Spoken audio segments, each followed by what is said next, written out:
Urban Explorer.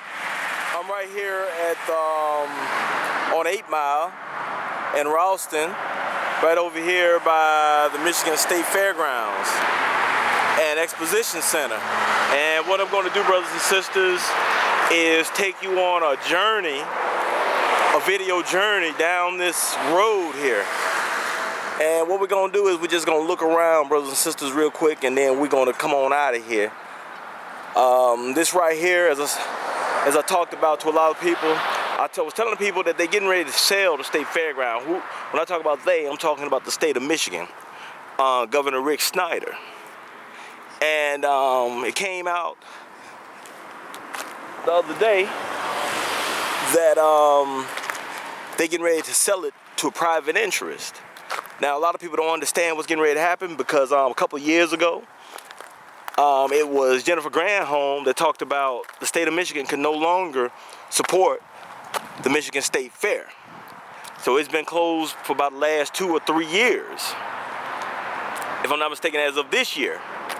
And I could be wrong. Somebody could correct me, and I'm not above correction. But it's just something to think about, brothers and sisters. All the jobs, all the money that was spent here, and all the different things that people used to do at the end of summer, right before, right around Labor Day, here in the city of Detroit.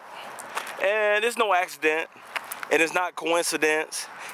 I would suggest to anyone read Naomi Klein's book, The Shock Doctrine, and that will explain a lot of what's going on here in the 21st century, of how they use disaster capitalism, man-made or natural, in order to make money off the people.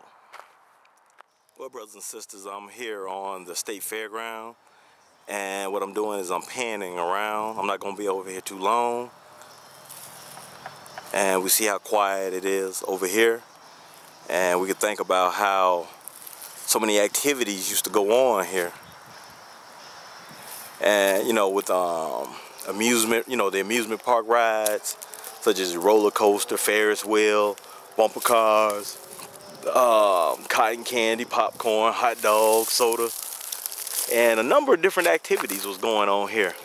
Now, another activity I remember that used to go on here was they used to have job fairs. I don't know if they still have them. I haven't heard of them having any as of late. I guess it's just a sign of the times. And we see this gazebo here, which I panned around the first time, caught. And got the restrooms in the background there. And you used to have a number of activities, as I stated before. And I remember back when I was young, we used to have fun here. Come here, spend the whole day here, get here about 9:30, 10 o'clock, when they was getting ready to open, and just spend the whole day here. A good 8 or 9 hours just riding amusement park rides. And, you know, getting stuffed with candy.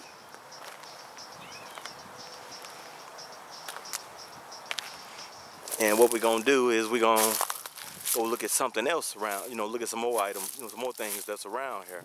So hold on tight. I'm sure some of you might remember this place right here, where they used to have, you know, concerts once you pay for your ticket and everything here at the State Fairground. You see a multitude of different acts, you know, from the genres of rock, soul, R&B, jazz, hip-hop, rap, country. You see a lot of different acts here, and it was well worth the money. So we pan around here. See the building in the background. I remember back when I was in the 7th or 8th grade, back in the 80s, we went to a job fair here, or a career day. And it was kind of interesting, where you come here and, you know, talk to different people of different, you know, from different careers and everything, and they would tell you what type of education you needed, what type of experience, and so forth and so on. As we make our way around here, we see this building here. And I remember in some of these buildings, they used to have exhibits. And I remember sometimes you can go up there and see the concerts or whatever, and just basically have a good time. I remember running up this ramp many years ago, and if I'm not mistaken, I remember they used to have flags all up these poles here from, if I'm not mistaken, I think different states or different countries or whatever. And it was kind of interesting. But you know, those days are gone. But it's still not too late if they could find somebody to, you know, purchase a state fair and turn it back to what it used to be, where people could come here every 2 weeks, and then not only that, but just to come here and have exhibitions and an exhibit of different things. Yeah, I remember they used to have people come up here. They used to have chairs up here, and you could see the concerts or just sit up here and have lunch.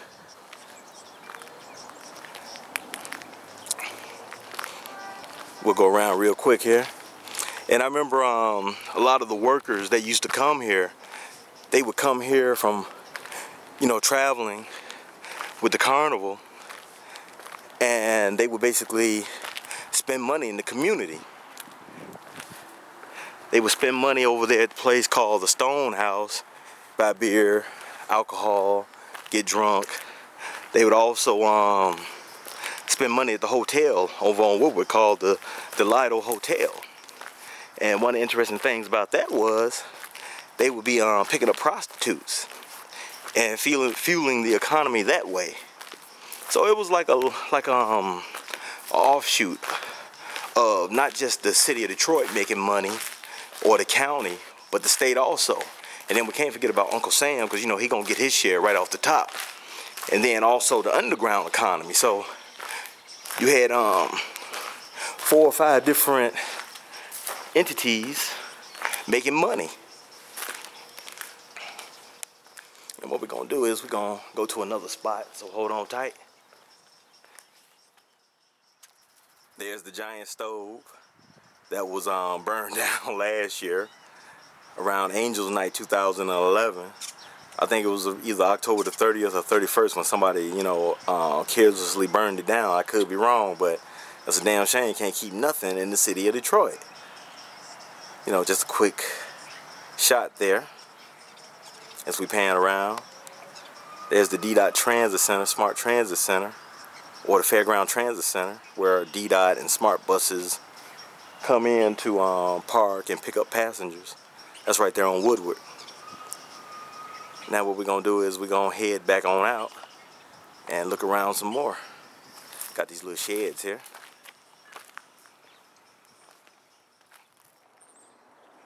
You know, brothers and sisters, this was one of the areas where I came in at, the Coliseum. Now the Coliseum, brothers and sisters, I remember back in the day, they used to have big time wrestling, they used to have boxing, they used to have a slew or a multitude of different events that was here. I remember one time they had the state basketball championships here at the State Fairgrounds. Now in case you don't know nothing about the history, if you just check it out, they used to have race cars here on the State Fairground. What you got going on here right now is the Joe Dumars Field House, where people can come, pay their money, and play basketball. And you know, that's very cool too, because you know, give the youth something to do. As we walk on down and take a look around, gotta be careful of stuff like that right there, because just because it got a lid on it don't mean that it's necessarily secure.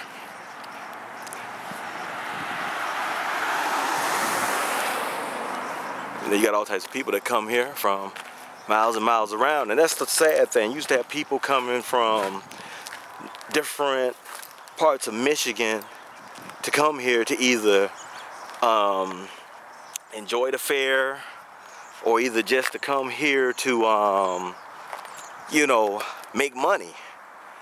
And then you also have people coming from other states and other countries. And you know, like I stated before, you had the animal exhibits. So that was another thing that's really going to be missed. Right now, I'm right in front of this sign over here, right over here, that's on the State Fairground property, and it says the shops at Gateway.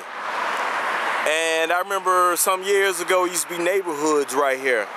And what ended up happening, the state of Michigan bought out the residents that stayed in this little community over here, and said that they was going to that they were going to expand the state fairground. And I remember some years later after that, they was talking about they was going to build a retail shop here, you know, a strip mall or something of that nature. And I remember they was talking about putting an A&P or a Kroger's or one of the large chain supermarkets here, and also putting a bookstore and clothing retailers and the whole shebang. But we see some years later, it still has not come to pass. And this was like either in the late 90s or the early 2000s when all this was supposed to take place. And the one thing that I want to say is that the land banking scam does not benefit the residents. It only benefits the corporations. Now, they always talk about bringing in jobs and everything, but in the meantime, these corporations are getting over like fat rats in a cheese factory, because they get all these tax breaks, and then they don't pay their fair share of taxes. Now, some people may argue and say, well, they provide jobs. But the thing of it is, though, the jobs are not guaranteed. That's just my thought on this land, which used to be residential housing. And this was some years ago. And I remember a lot of the people got paid off, as I stated before, by the state. And what we're going to do, brothers and sisters, we're just going to keep on our tour, so hold on tight.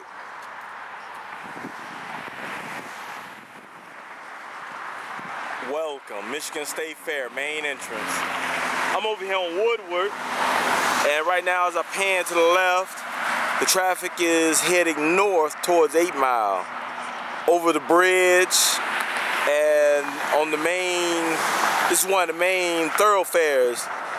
Takes you all the way to Oakland County and beyond.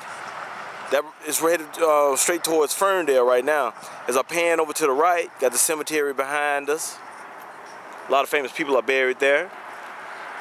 And we see the traffic coming back from the south. It's kind of interesting, brothers and sisters, because I like to do a little commentary about this.